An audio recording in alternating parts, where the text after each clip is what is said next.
Capstick, and I am your host of The Natural Healing Reel. Today, I am excited as my guest is one that we all know and have in our life. A sister, a best friend, a relative, Janie Jurkovich has found herself after 35 years of raising her family, being married, that all of a sudden her whole life has turned. And leaving her marriage, she finds herself on a journey of finding who she really is. It's starting from the ground up. I'd love to introduce you to my guest today. Welcome, Janie Jurkovich. Thank Janie you. J. Thank you, Jackie. I'm glad to be here.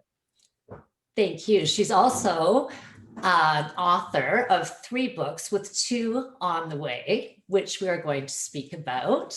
So I'll let you introduce yourself and give us a little bit of a bio. Okay. Well, my name is Janie Jurkovich. I go by Janie J because no one can pronounce it or remember how to spell it, although Jackie did a very good job. And anyway, basically what happened to me is about 6 years ago, I'd been married about 35 years, and my husband just kind of got mad one day and he left and he didn't come back. And at the time I was working 3 jobs and he wasn't working, but I was handling all the stuff at home and, taking care of the home and paying the bills and that sort of thing. And it was really, really overwhelming. I was working way too many hours and not hardly getting any sleep. And anyway, when he left, I thought, oh, gee, am I going to be a bag lady? Because we were deep in debt, like about 70 grand. And I was living in my dream home that I'd finally built after, he had been in the military, so we traveled around. So for me, having my dream home and making that a reality, that was a really big thing. So most people think we'll just move, but I didn't want to move because I was in my 60s and it was a lot of dang work and I didn't want to do it again. And I really loved it. So I decided that I wasn't going to live the rest of my life like that, working so hard and not enjoying things. I really wasn't even enjoying my home like I should have been. And I was like, just really determined. And I would call it what Napoleon Hill calls a burning desire, but it was a burning desire. And I was not going to quit on figuring out how to live a better life, how to live my best life. And so I was able to use my intuition and learn how to be calm and that kind of thing, which, if anybody's ever been a workaholic or feeling like you're on that hamster wheel of work, it's just not sustainable. So I figured out how to calm down, how to tap into my intuition, and then how to tap into what I call spirit guides to help me with guidance. And even though I was spending a lot of time being quiet and a lot of time on self-reflection, like, well, what could I have done wrong or what's a better way? Reading books, listening to podcasts, those sorts of things to try to get some understanding and figure out, just what I had to do. I mean, I knew some of the things I had to do, but I didn't really have it like in an organized manner. And one day I was driving to one of the buildings that I managed. I was working in property management and real estate. And all of a sudden, all the things I needed to do, it just came to me while I was driving. And it was so amazing that I pulled over to the road and wrote about 40 minutes about all these tips, all these steps that I needed to do. And then finally I went back to work. So I decided that I was going to start not only doing these things, but write a weekly blog about what these tips were so I could share them with other people. So I did that on a couple of social medias. And after when I was doing that, when I would see other women at networking events, they gave me some encouragement and they said they were in fact reading this stuff and they were looking forward to the next week's tip. And so eventually my spirit guides told me to write that into a book. In fact, they told me to write 3 books. And I've written all of them, but they're not all published yet. Anyway, so I basically, and I didn't know what that was because spirituality was new to me. I mean, I barely went to church before that. And it was like I was afraid to tell anybody how I got this information.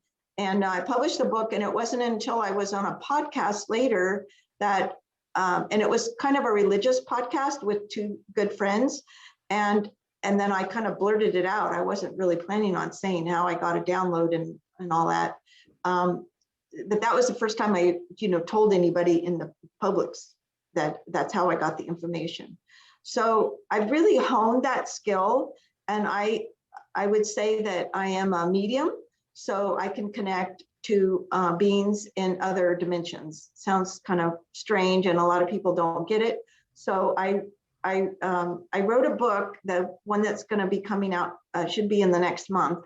It's called Creating the New I Am Document, and basically it's about my journey from being a workaholic to becoming a medium and being able to connect to ascended masters and downloading an entire book. And the other book that's coming out is called The New I Am Document, Volume 1.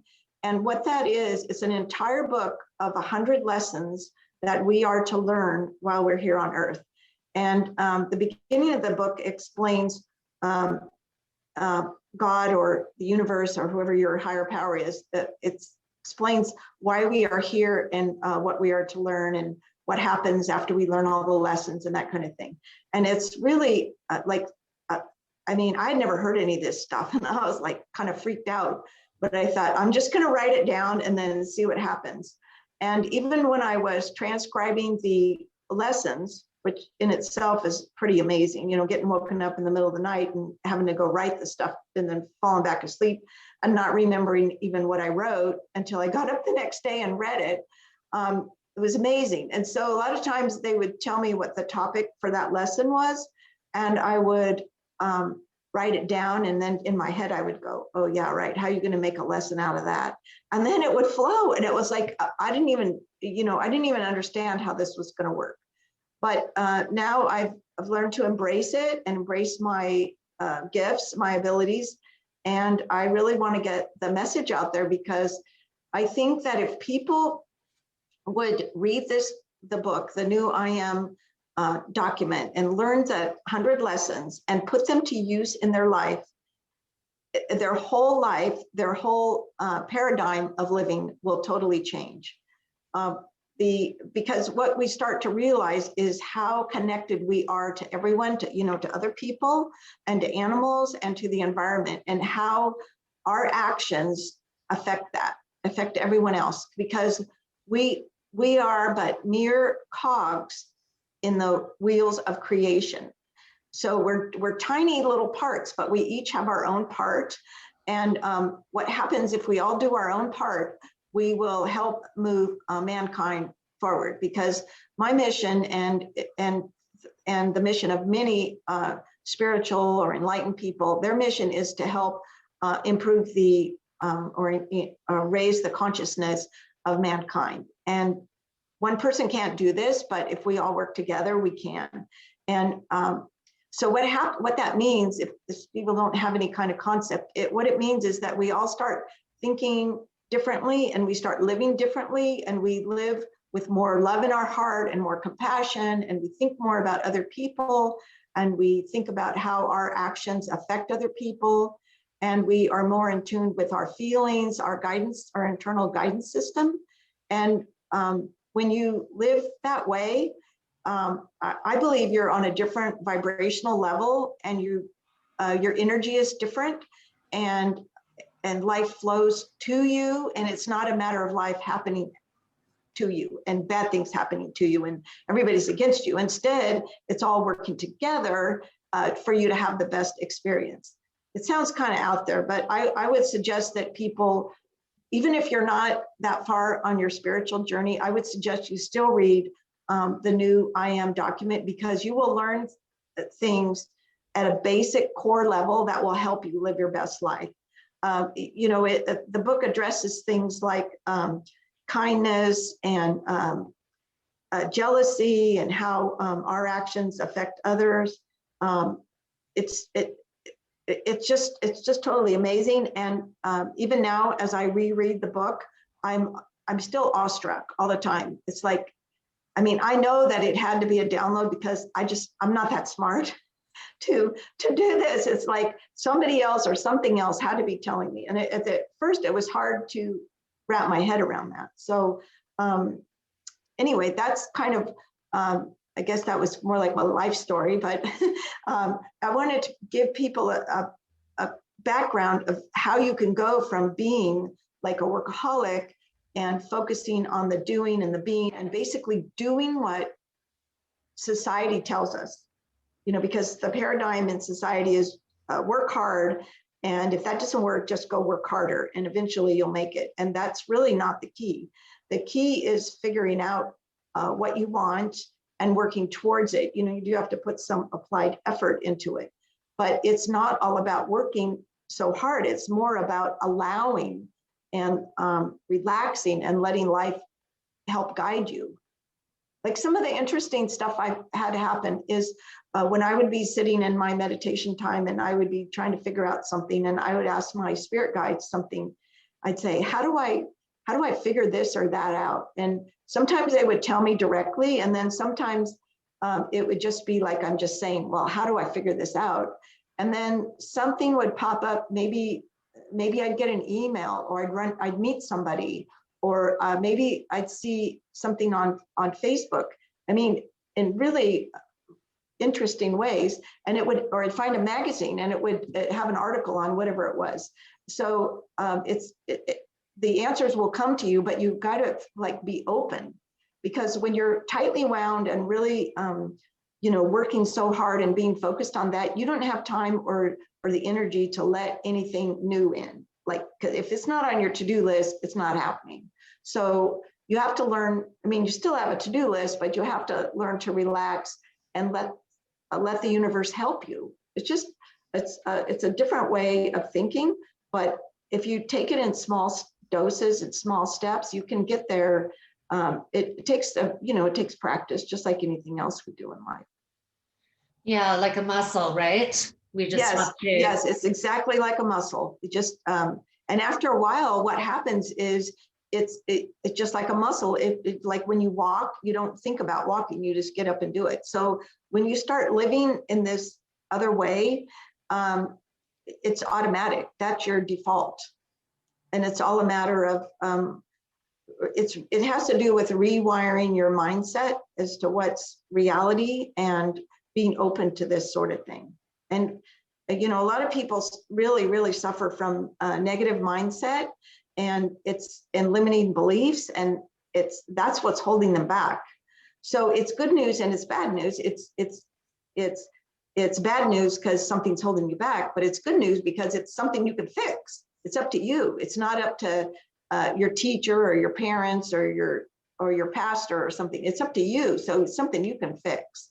So if you really have that burning desire to fix your life and live a happier, calmer, more peaceful existence, I mean, you can do that. And it's not like it's that hard. Like, it just takes some effort and trying different things and figuring out what works for you. Because, there's a lot of programs and stuff online that you can take that will promise to get you to such a place, but you can figure it out on your own. I mean, basically, that's what I did. Although I would recommend some programs because, they'll get you there a lot faster. You won't have to spend years to figure it out. But it's totally there's lots doable. of great tools, right? There's lots of lots of great tools. And if you spend quiet time and ask for those tools, you'll find some, and then you can see what works for you. I mean, I look at it like somebody else has figured out a shortcut, and that's maybe that's the part that they're playing in the wheel of creation. That's the cog, the little piece they're doing is they're helping people get to more of an enlightened state and doing it a lot quicker. It's kind of like, if you want to learn how to be an electrician, well, you go to a trade school and you learn how to be an electrician. Well, if you don't want to go read all the books yourself and try to teach yourself, maybe you should just go to an electrician or go to a class and learn how to do it and cut out all that, years and years of study. So it's kind of like that. It's just in a different thing. It's in your spiritual growth. So Janie, when you when your marriage and everything, your whole life was shifting, were you meditating sort of right away, or was that something that? No, that's what's really interesting. So I think the universe I think the universe knew more than I did, or God, or whoever, because things were not going well in my marriage. My husband was really moody and grumpy, and I kept trying to be cheerful. Like I'd say, oh, in the morning, I'd say, come out on the balcony and watch the sun come up. And he'd be like, and he'd go out there, and then, it would come up and it was glorious. I thought it's really beautiful. And he would like, oh, can I go in now? Like, so he wasn't happy about it. But what I decided is about he left at the end of May. So at the beginning of May, I finally had said to myself, I'm tired of working so hard. This isn't getting it for me. I'm going to start reading and doing what I want. So I know it sounds ridiculous, but I decided I was going to read a book that I wanted just for me, just like what would be considered a frivolous book. It wasn't for work.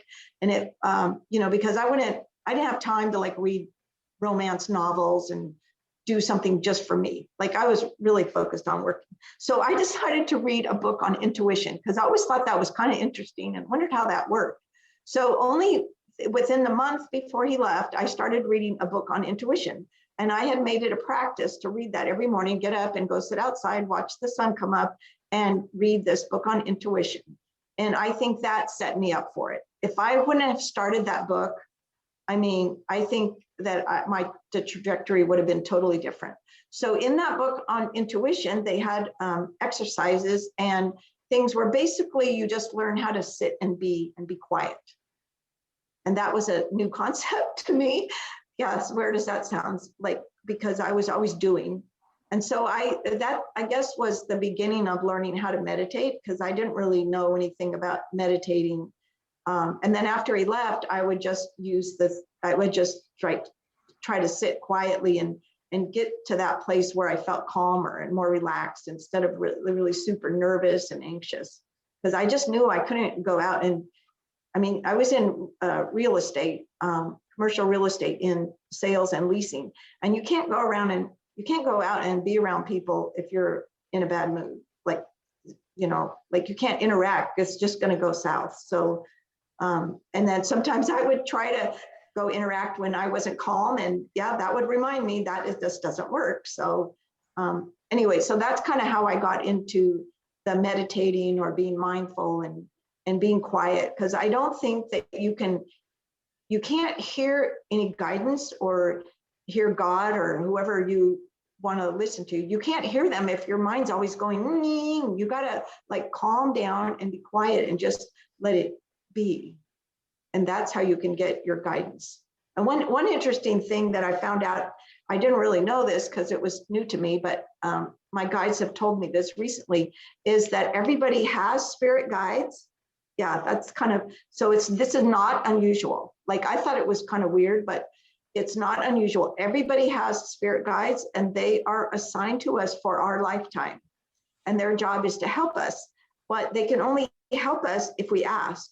So many people don't ever ask. Luckily, I asked lots of questions, so that really helped. That's really spurred my growth, because the more questions you ask and the better they are, the quicker you can get the answers and get on your path. So I would encourage people to learn how to have quiet time, meditate, whatever you do that helps you calm down, and then start asking your spirit guides for help. And that is their job, to help us during our lifetime. So if you don't want to ask for yourself, then you should at least ask for them, because they're waiting their whole lifetime. And if you don't ask them, they can't do their job. Isn't that kind of an interesting concept? Love it. It's awesome.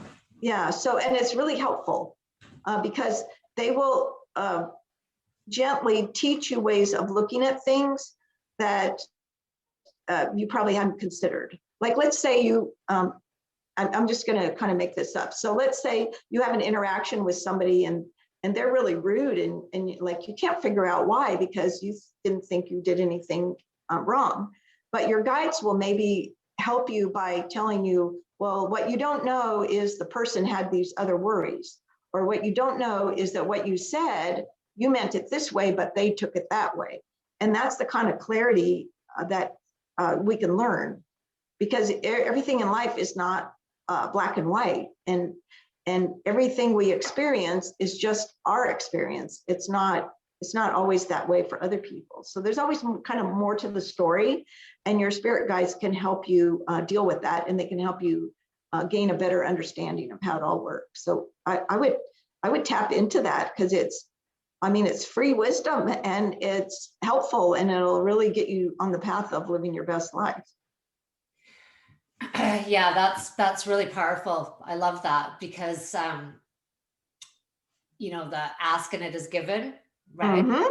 So it is powerful. I know that lots of times if we're not present, then like what you're saying, right? You just need to be in the moment, right? Right, We're just so busy trying to achieve that we're missing it all, aren't we? right. We're not in the present moment. And I think, you mentioned that Ask and It Is Given, Esther Hicks' book. That was the second book I read. So first I read the book on intuition, and then I read Esther Hicks' book. And it was like, that really helped me ask, because it was like, well, I just kept asking, and it was working. I mean, finally, one time my spirit guide said, God says that you need to figure some of this stuff out on your own, because I was asking really like too many questions, and some of them were not really that important. Like, I could have figured them out myself. So they kind of like kicked me out of the nest for a while. So that when I would ask questions after that, they were a little bit more important. So, but I think it's really helpful for our growth. Yeah, I think that that's really, really great. I think that there's so many women, well, not just women, people that find themselves after a lifetime, and then all of a sudden their relationship's over, and who am I? And you're just lost. Like, you're just in the middle of, I just know I had a couple of people very close to me in a very similar situation, and just watching them go through that journey, had they had the tools you had, would have Right. made it so much nicer and easier for them. Right. Well, I think what I find, there's a lot of my followers on the Janie J platform. They're older women, 50 and up, usually even 60 and up, and they get divorced later in life, and they basically think their life is over. And I don't think that's the case at all. And I have proven it, not only to myself, but to others. So I believe it's never too late to live your best life. And, some of the things I did, and I'm not trying to toot my horn, I'm trying to explain that anybody can do it. Well, I figured out how to run my ranch, my little ranch on my own. I figured out how to get out of debt.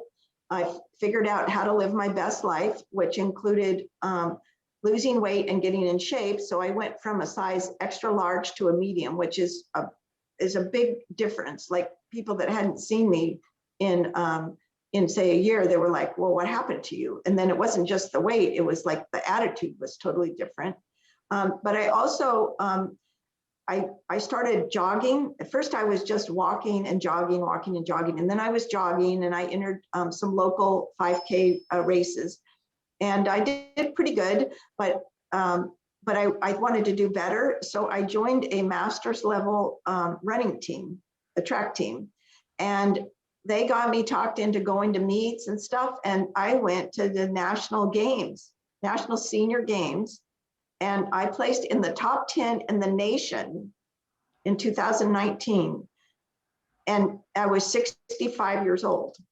And that's pretty amazing for somebody who's only been jogging 2 years. Absolutely. So now, Absolutely. Good on you. So, now I'm not training like that anymore, because it was hard. No kidding. It was like, you have to focus everything in your life around it. But what I'm saying is that you can do anything you want if you set your mind to it, and you take the necessary steps, and you do what's needed. But so and then also after I got divorced, that's when I started writing and publishing books. So now I have, actually I have 3 books in the Janie J series. And then I participated in a compilation book for Ignite. The book is called Ignite Your Adventurous Spirit. So that one was an international bestseller. So I have 4 published books. I have 2 more that are written that I'm getting ready to launch in the next month. And then I have at least 3 other books that I've already written that I need to edit and then, get them out. So, I mean, you don't, your life isn't over at 60. If you can be a competitive athlete and you can publish books, and like, I am not that. I mean, I wasn't an A student in class, so, I'm not that smart. I'm just average. And it has to do with, your perseverance and how bad you want something. So it really, anybody can do it. So if people are sitting at home going, well, my life is over, I don't have any money, I don't have any skills, well, start working on those things. But the biggest thing you need to do is work on your mindset, because if you don't change your mindset, you're going to get stuck in that paradigm that life is happening to me instead of life is happening for me, and bringing all the things I need. Like maybe I need education or training in something, or maybe I need more money. But when you start living that way, it's like way better, and it's so much easier. It's so much easier. If I would have only known that, geez, I could have been doing that a long time. I could have been doing that in my 20s. But I do think it's helpful for people to go through the hard times, because you see the duality. And that's one of the lessons in the new I Am document, is that God or your higher power gives you those experiences of the without, so that you can appreciate the with. Because if you got everything you wanted all the time, that would be what you'd expect. It wouldn't be such a big deal. But when you're broke and then later on you're not broke, boy, that's a big deal. And then you think, well, I have to pay bills, but I don't have to worry about, is there any money? I can just like write the checks. It's no big deal.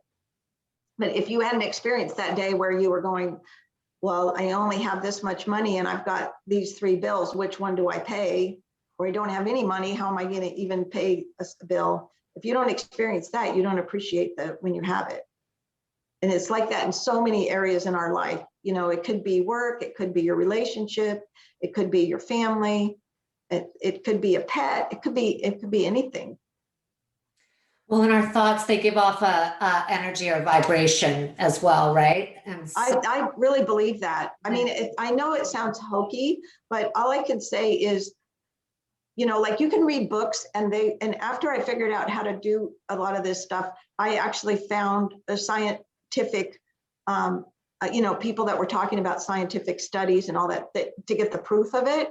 But you don't have to have proof of something for you to believe it. So I would tell people, try some of the stuff on your own and see how it works. I don't care about a study other than verifying what I already know. I'm more worried about like what works for me.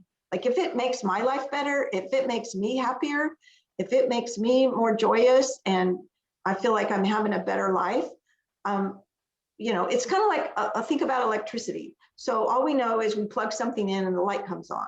Okay, well, I don't need to know about how every little thing about electricity, how it all works. Like all I know is it works.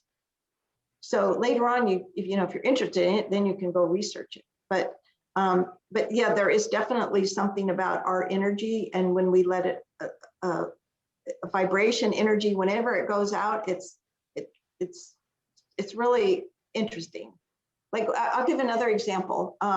If you've ever been around somebody who's really negative, so let's say you're having an interaction with them and they start complaining about something, about some problem, and it just goes on and on and on. And when you're done with the conversation, you just feel like whatever they were talking about, it was like a beach ball, and it just went from them and now it's on your shoulder. Like tag, you're it. And then you're carrying this angst around and this being upset. And then the next person you see, you start unloading on them, and they're going, well, what happened? I don't even know what you're complaining about. And so then you get it off of you. Well, that's not a good way to do it. And I think what it is it's transferring energy, negative energy. And we have to learn techniques about how not to accept other people's negative energy. Like, you have to set boundaries and not hang around those people. And then learn to, I call it Teflon, learn to bounce it off. Like if somebody keeps saying negative stuff to you, deflect it, or say, well, what about the upside to that? And And if it just keeps going on, you might just have to say, I got to go, or I got to get back to work, or make up something, because you got to protect yourself. Because once you start letting that negative in, you just can't, it changes your life. And you don't want to have a bad experience. You want to have the best experience, right? So you have to learn how to protect yourself from the negative energy of others. That's very, very powerful too, right? I know that being a hairstylist for 30 years, being with people and taking on energy on a daily basis, it's a very Right. important thing to learn.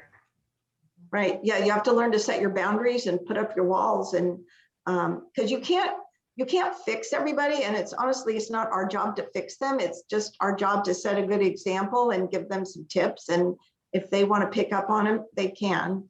It's not just like me talking about the lessons in the the new I Am document. It's not my job to convince people. It's not my job to say, yeah, I really did download this. It's like, if you want to believe that, fine. If you don't want to believe it, it doesn't bother me. I'm not attached to the outcome of how you feel. All I know is I was told to do this, and I'm going to do it. And even if you don't believe it's a download, you can read the lessons and see if it resonates with you. See if adapting those types of lessons into your life will help, and you'll have a better experience.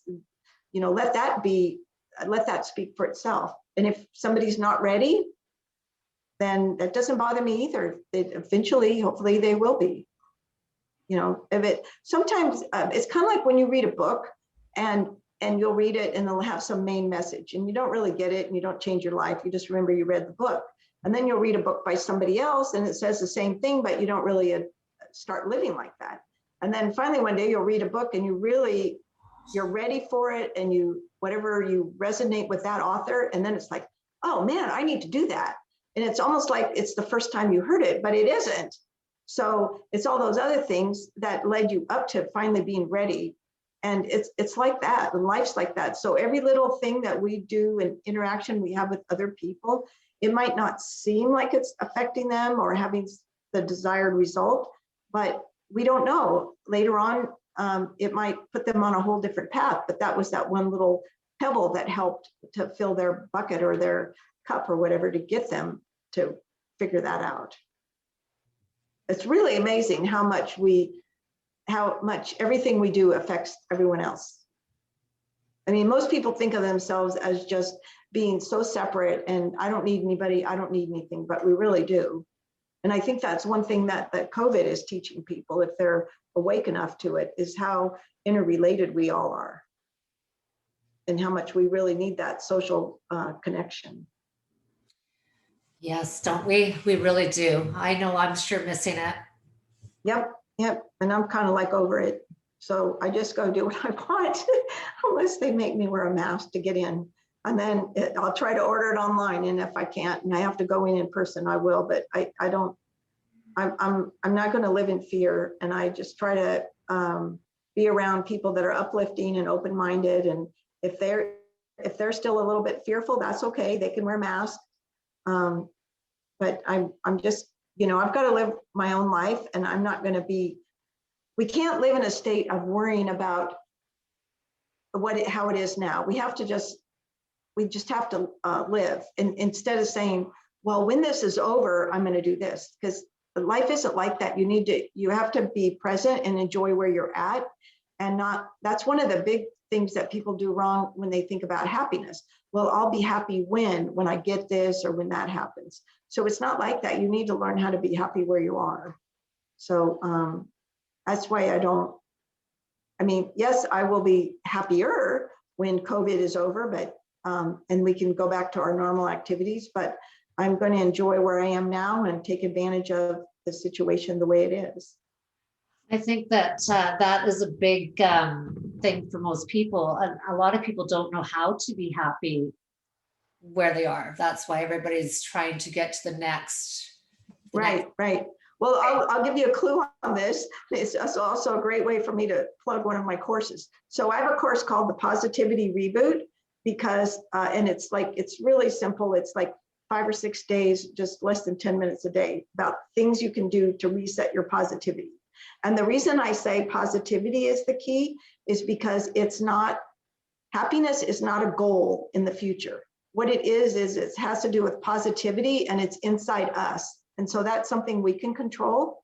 So what a person needs to do, this is my belief, that you need to change your mindset. In order to change your mind, and if you want to be happy, truly happy, you have to change your mindset. And the way that you change your mindset is learning how to be more positive. And that has to do with how you look at your life experience. So there's some tools, there's simple tools, and many of them people have heard of, but they probably just not doing them. And you start adapting and adopting these positivity tools, then you look at life differently, and then you start to be happy where you are. So then it's not happiness is a thing out there, or when I get a new car, or when I get that dream job, or when I get a new boyfriend or husband. Like, it's not there, it's all here. So it's an inside job. Learning how to be happy is an inside job. So when something, I'll give you an example. So when something, what other people would say is negative happens to you, it's all how you look at it. So if you look at that negative thing, then you start and you think about, well, what's good about it? Let's take COVID, because that affects everybody. So let's say your children can't go away to school, or they can't go to school and they're staying home, and that's driving you crazy. So, because you're trying to work and they're always underfoot. Well, if you look at it on the other side and say, well, my gosh, my kids are only going to be young or small for a short amount of time, like, 18 years old or so, they're going to, and even when they're a teenager, they're not paying much attention to you. So this is look at it like an opportunity to spend more time with them. Look at it like an opportunity to do the stuff that you never had time to before, because you were commuting and you were taking them to soccer and you were taking them here and there and all these other school activities. And it's an opportunity to spend time teaching them about life, teaching them how to garden, teaching them how to cook and eat properly, that a lot of parents don't have time to teach their kids. So you take that one thing that people say is negative and you say, okay, that's negative, but what's positive? And you turn it around. And after a while, you train your brain how to do that. And so by using positivity and changing your mindset to be positive, then you can start living a happier life. Then you can be happy all the time. So just by looking at the polarity of, yes, interesting, I love it. Right. And so if somebody really wants to find out more, they can go to janiej.net, and you can read blogs and you can find out the courses there, and it'll tell you more about it. Yeah, it's not complicated. It's not hard. Anybody can do it. It's like beginner level. Like I'm totally about no nonsense, no fluff, just get to because I don't have, I don't want to spend 10 hours reading a book to learn one little tidbit. I want to just tell me what it is and I can go do it. Yeah, you and everybody else, right? It's all about time, right? It's all right. I want to just I want to learn it and then go start doing it. Yeah, me too. So let's talk about the new I Am movement. Okay, so after I downloaded the book, volume 1 of the new I Am document, the book that's got it explains why we're here and what we're to learn and the 100 lessons. And I was telling my editor that I did this, and she was like, Janie, you're not talking about just doing a book, because she just helps me get my books published and marketed and so forth. And she said, you're talking about a movement. And I'm like, oh, I never thought of that, but I guess it is. I mean, not that it's a cult. I don't want people to think that. I want them to think of it more as a spiritual movement. And it could even be a religious movement if you want it to be, but it's more like a way of life movement. And so, I have a website for that, so that people, first of all, so they'll be able to connect with me and read my posts or watch videos to kind of understand this.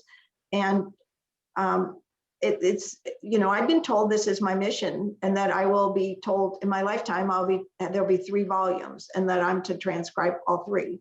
So I'm like, okay, so I guess I'm supposed to not only transcribe it, get it published, but then go speak about it and live that way. So live by example and try to touch other people's lives so that other people will also do the same thing, and they'll be acting in this way and living this way. So it will be a movement, because we will all jointly lift each other up.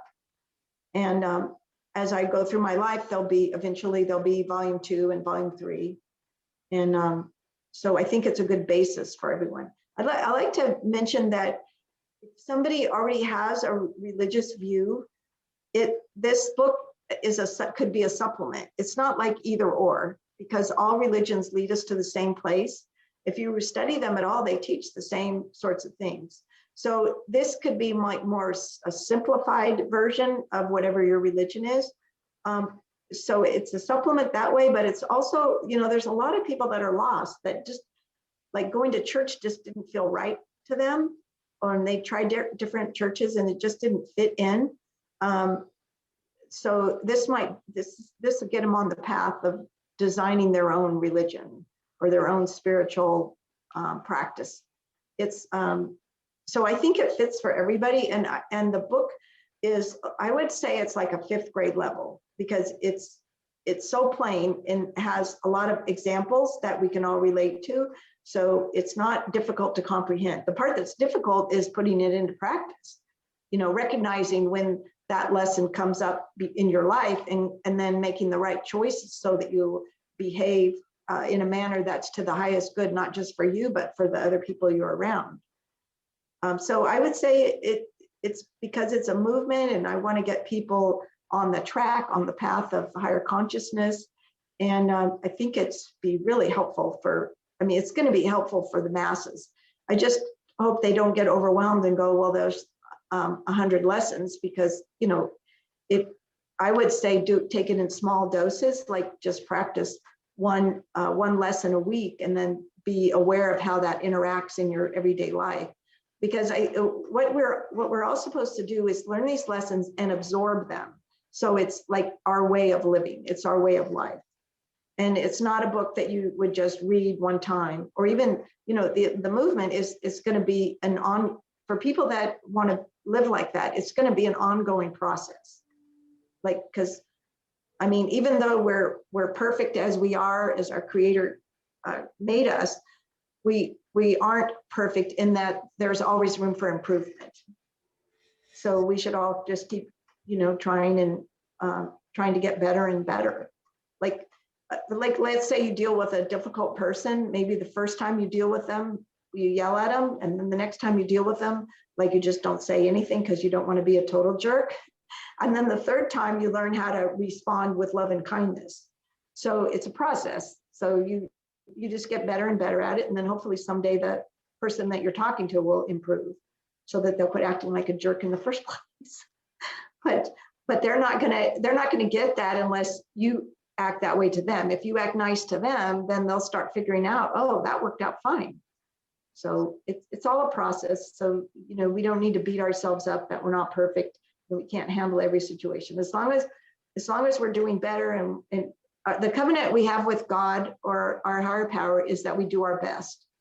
It's not that we be perfect. The covenant, the promise we made when we came here to live our human journey, our human life, is that we promise to do our best, and that's what we're supposed to do.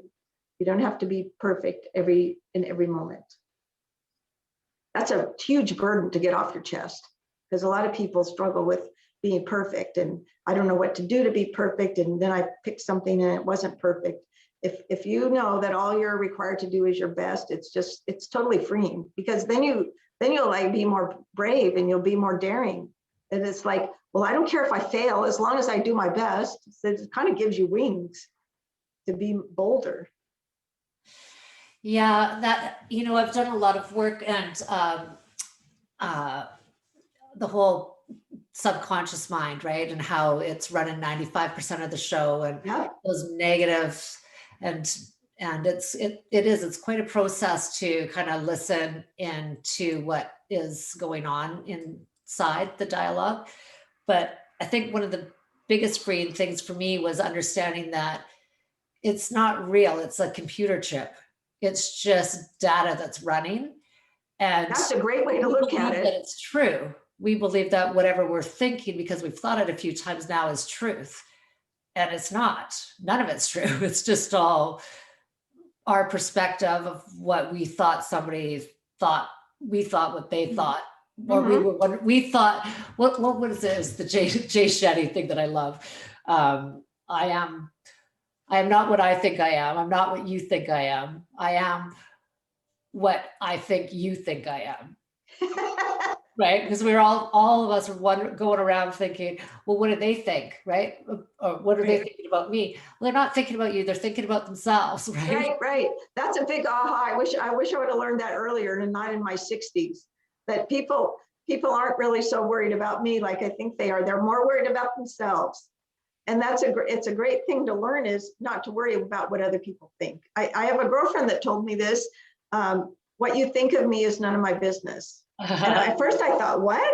And then I started hearing it everywhere. So that wasn't like, she didn't invent that, but that's a great way of thinking, is because when you quit worrying about what other people think about you, you are limitless.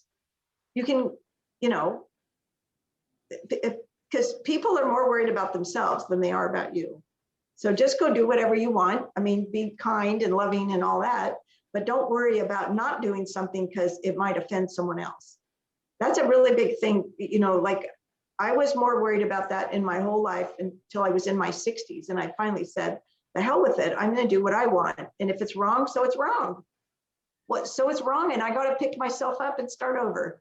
But, I'm not going to, because this is what I found out. The people that complain the most and say, you can't do something, or who do you think you are? They are the ones that are standing on the sidelines of life, because they're too afraid to do anything, but do you think people, I mean, like Tony Robbins, do you think he's worried about people? Do you think, I can't even think of any people. There's so many names in there right now, all the great leaders. Do you think that they are worried? Like Jay Shetty, do you think he's worried about what other people think of him? No, he's worried about helping everybody and putting his mission forward. There's all I can't even think of any name. I feel really bad that I can't just go name them off, because I've been reading all the books and everything. But people learn to shed that worry about what other people think. And I mean, even like, let's say like Einstein and Newton and things like that. People maybe thought they were crazy in the beginning, but later on they came around. But you can't worry about what other people think. You just have to go for it. It's kind of a freeing thing. And if you realize that most people aren't paying that much attention to what you do anyway, then who cares? It's not really, if you're worried about something that's not even important. Yeah, 100%. I was going to say something and then it kind of just left me with a little lagging. Kind of like me. I think all that energy is flowing out. Yeah. So how many courses do you have? You've got this reset. I have the Positivity Reboot, and then I'm working on another one. It should be out shortly. It's called Cheat Your Way to Better Habits. And then eventually I'm going to do a course called Up-Leveling Your ID, because I think it works like this. I think that you need to change your mindset, which is the Positivity Reboot. So you have to change your mindset to be happier and more positive. And then you have to have a system to make it a habit, because I believe that our life is a result of the habits that we adopt, the unconscious or conscious habits. Because if we don't set conscious habits, we will go into default. Like maybe the default setting would be like sit in front of the TV every night and eat 2 bags of chips, So if you don't have a plan and have some other habit set in there, that's what's going to happen. So you go from your positivity, which is your mindset set shift, into being happy. Then you get your habits going the way you want. And then the next thing would be up-leveling your ID, because if you are a result of your habits, then you are creating that person that's a result of your habits. So once you do that, and then you set some new goals and you say, oh, I want to be this, I want to be a nationally ranked athlete, then you start getting in the habits that are going to get you there.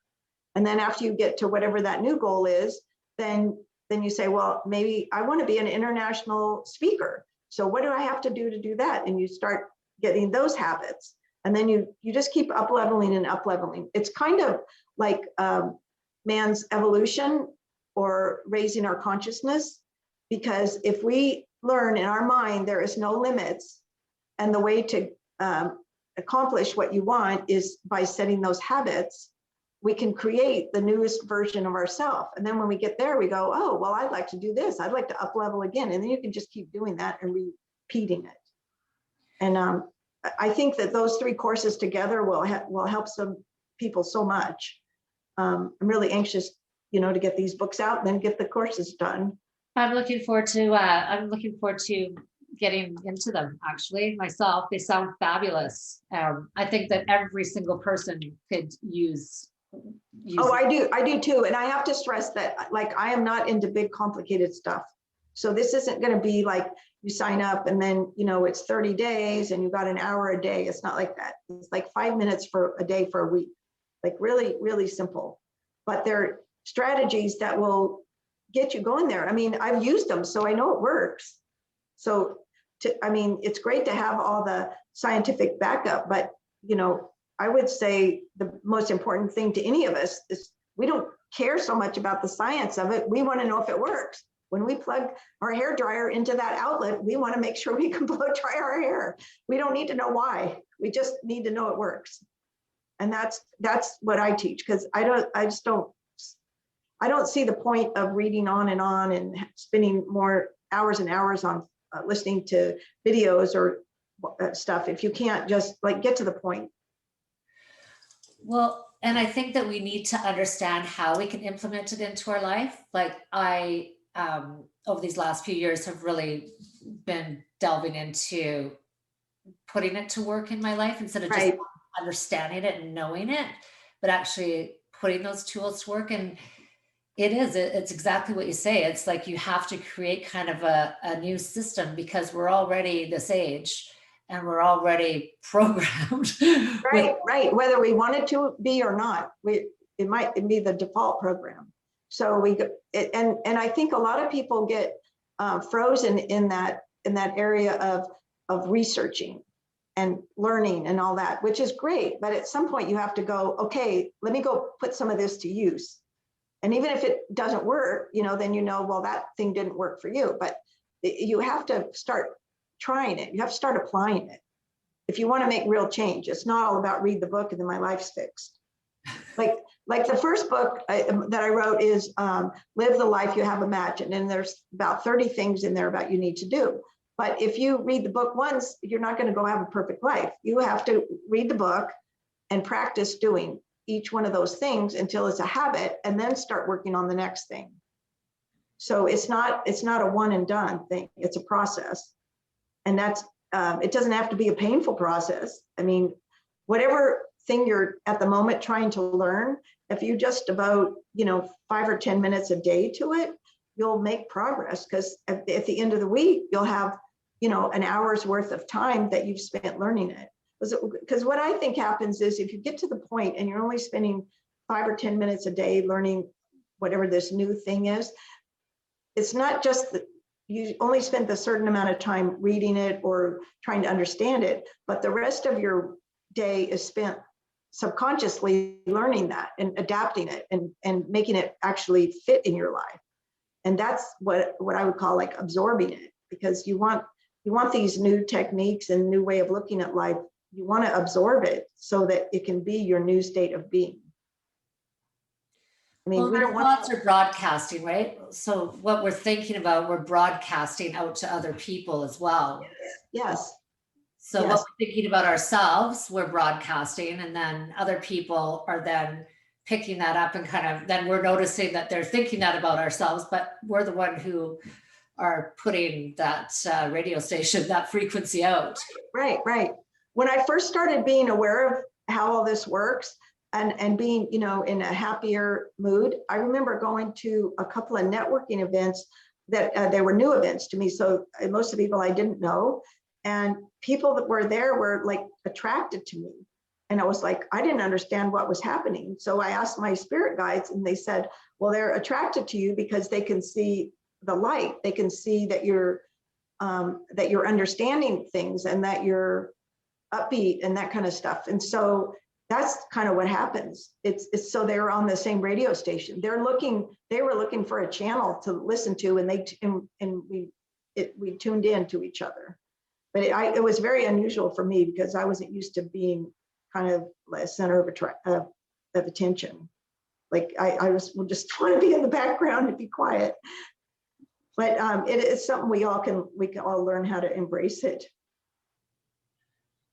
Well, you're very, very inspiring. I'll tell you that. I have lots of friends that will really enjoy your work and what you're offering. I'm excited to look more into other than what I have done. Yeah, well, there's always more, and we'll never get it all done, so don't beat yourself up. What's that? We'll never get it all done, so don't beat yourself up. Just, no, I never will. Yeah, sometimes it's overwhelming. It's like, well, I could read this, or I could read that, or I could take this course or that course. So yeah, we all have to just kind of pick what seems the most appropriate at the moment for us, or ask our guides for help. But thank you for the time and the opportunity to talk a bit about what I do. I'm looking forward to having more people follow me and see how I can help them on their journey. Absolutely. So I would say try to go to the website, thenewiammovement.com, and find out a little bit more, find out more about my journey and how you can find out when these books come out. And you're expecting that to be shortly, the next month or two? Yeah, it should be in, the second book will be on Easter. That's my target launch date. And the other one I think will be out before, the one that explains how I was able to download the I Am documents. The one that kind of explains like my whole journey. Good for you. Yeah. Really, really impressive. Really great to meet you and chat with you. And thank you for letting me have this opportunity to get all this valuable information out to the people that I know as well. Thank you. Okay, let's catch up after you launch these couple of books and I do a couple of these courses. Maybe once down the road, we'll touch base again and see where we're at. All right, that sounds great, Jackie. I appreciate it. That would be really great. Thank you. Okay, thank you. Bye. Bye now.